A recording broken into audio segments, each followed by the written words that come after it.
Welcome, Dr. James Beckett, Sports Card Insights, here with Brad Bethune, Rich Klein. Dueling questions. Brad's calling the shots. Thanks, sponsors. Topps Panini Upper Deck, Heritage Auctions, Hugs and Scott Auctions, Mike Stadium Sports Cards, Burbank Sports Cards, ComC.com, and Beckett Media. Beckett Grading, Beckett Authentication. Question number 1. Favorite new set, each of you, every single year? Although I think I know Rich's, but every year. You do know mine because it's Heritage. I mean, that's a given because Heritage, especially now, Heritage is in the sweet spot in the last few years of my youth.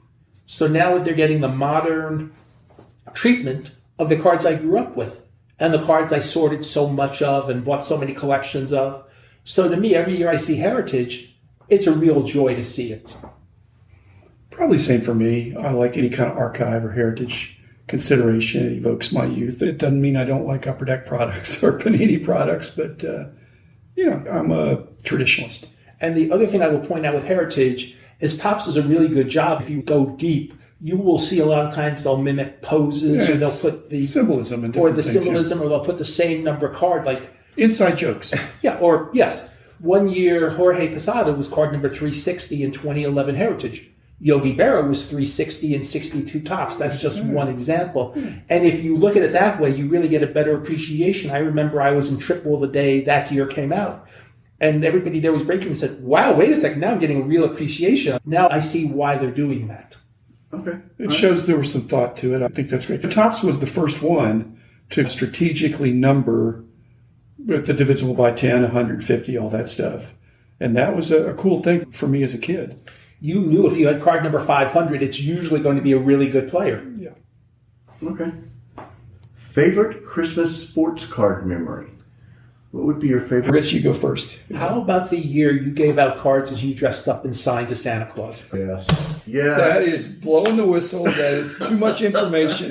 There was a Santa Claus card. It was signed by Santa. It's a very scarce card.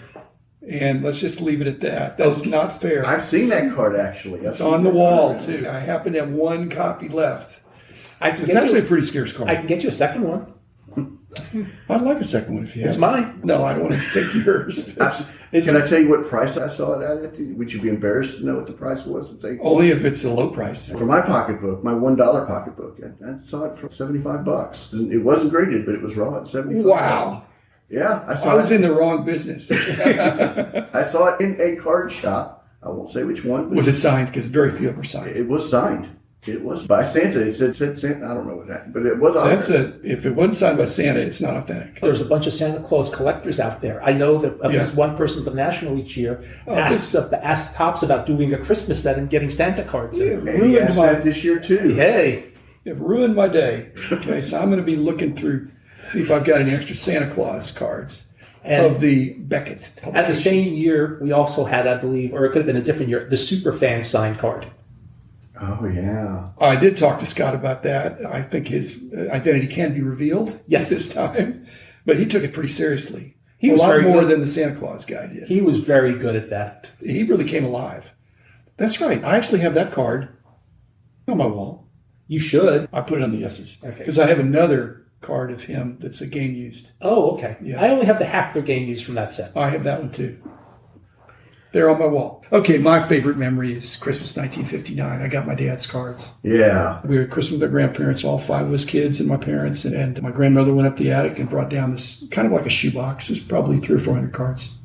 Goudies and play balls. Probably 400. Doesn't get any better than that. Now, they probably were worth about $40 at the time. Probably worth about a dime a piece. Now they're worth...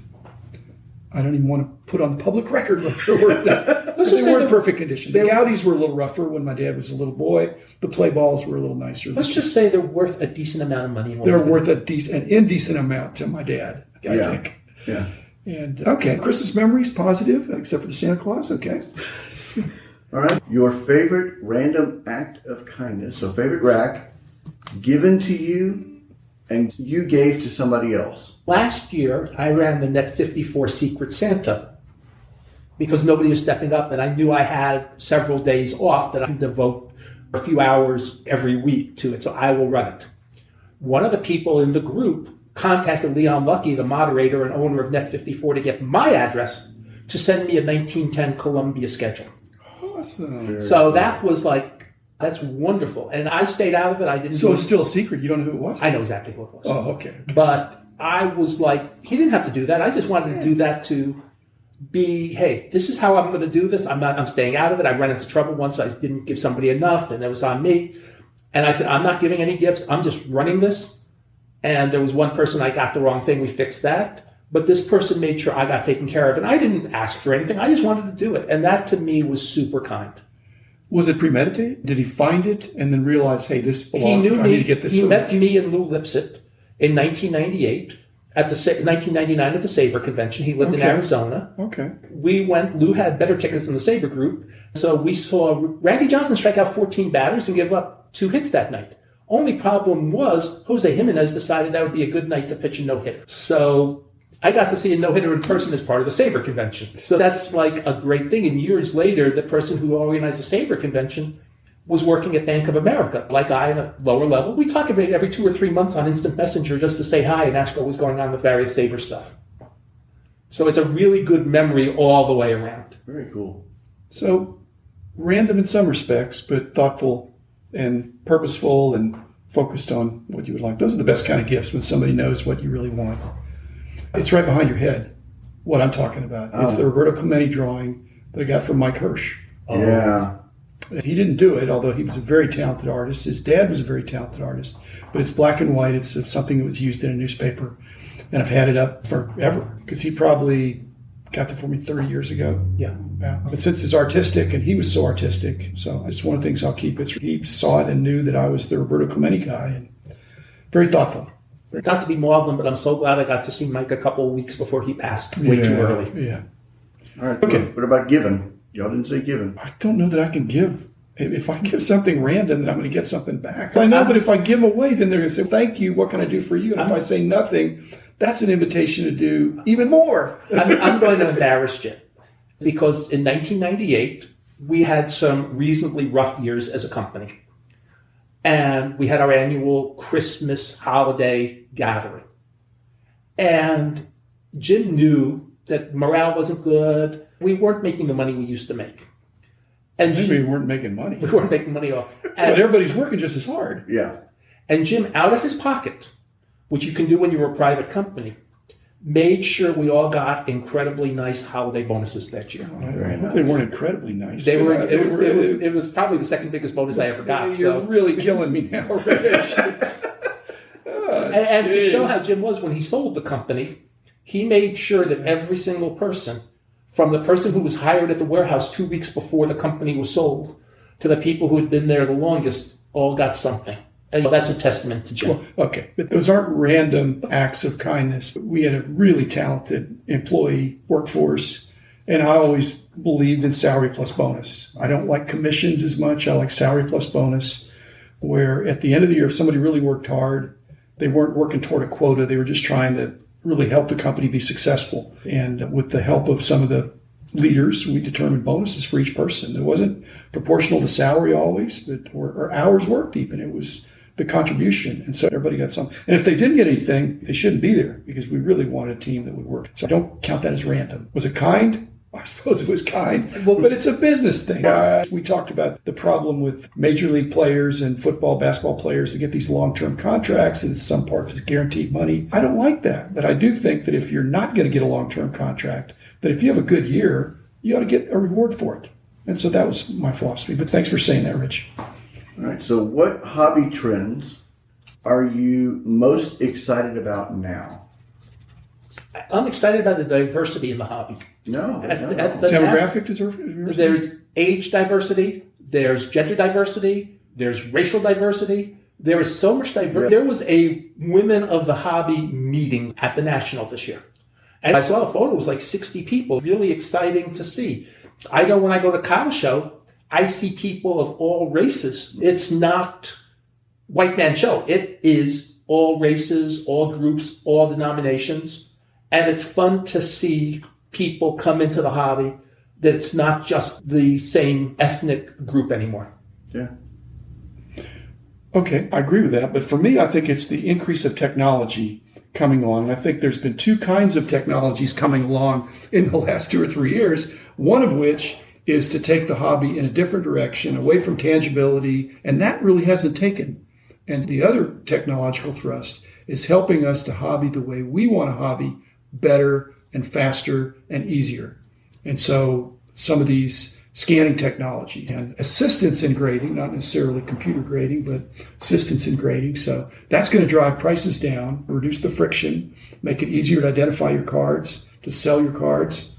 I think that's great. I know our mutual friend Jeremy Lee had a venture capitalist on recently, and he said they were invested in 10 or 12 companies. And one of the things is, it was exciting, and some of these concepts you don't even think about. You went to the Mint Collective. You saw things that probably, I got an email from you when you came back, and I could tell from the email, you were invigorated by what you saw at that event. And not everything's going to work in technology, as Jim says, but it's exciting to see. I got this from you. The whole idea of fractionalization began, and I mentioned about something with an art company that was valued with $1 billion with a beef. And you said, oh, I know those people. And it's okay. And when you said that was okay, I said, wait a second, I better rethink this in a hurry. It may not be what I do, but I better look again, because there is something to be said for the fractionalization. The technology, it's all digital, but that doesn't mean it has to be ethereal. Not Ethereum, but ethereal. But it could be helping us hobby the way we want to hobby. And so that's the way I think it's moving. Some of these things that were these different, going off on tangents, I don't think those have come together.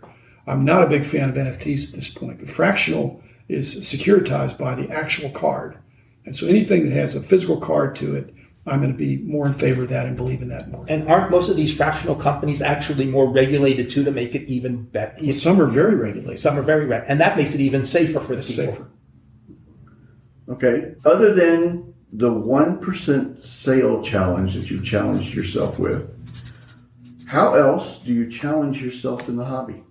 Let me weave the 1% and Rich into my answer, because I think Rich is included in this. And that is that I've probably bought more cards, more base cards this year than any other year in recent past, because I bought some collections. And Rich, to his credit, is don't do that, has admonished me. And so now I got a bunch of commons and base cards, mostly star cards that I can try to put together on eBay. So I do think they'll eventually find their way out, and I'm enjoying going through them. But it's a setback on the 1% if you more cards to it. But included in there, I'm not just buying lots of base cards. I'm buying a collection that has base cards in it. And so what I'm realizing, and Rich, again, would be happy about this, is that I think there's going to come a time, and it may be the clock striking midnight tonight or the end of this year, or that no more base cards, that I really just can't buy base cards. I can only, when somebody says you can have the whole dollar box for X cents a card, I need to say no. And I say, no, I really just need to pick out the ones that I want, because I don't need more cards. But that'll be really hard for me. Yeah. But that would be a way to have less cards, is to not get new cards. A novel idea. And I am selling them way faster than I'm buying them, but it depends on what my horizon is. I think I've got a number of years of active, having fun, buying and selling. But there may come a time next year, the year after, where it's no longer buying and selling. It's only selling. Basically, when I'm looking through a box of cards, I need to only buy the cards I haven't seen before. The cards that I have seen before, I need to just pass them by, even if they're a good deal. What is the most underrated set of cards, and why, to each of you? There's a proxy for underrated, and that is what people are talking about. There's a lot of people going after what people are talking about. That tends to make higher demand, and there can't be an underrated set if everybody's talking about how underrated it is. So the only way you can be an underrated set is for nobody to talk about it. And so if I talk about it, it will no longer be underrated. So I don't really have a name of a set as much as any set that nobody's talking about. Yeah. I'm not talking about a junk set that's way overproduced, but something obscure, not plentiful enough that people make a market in it.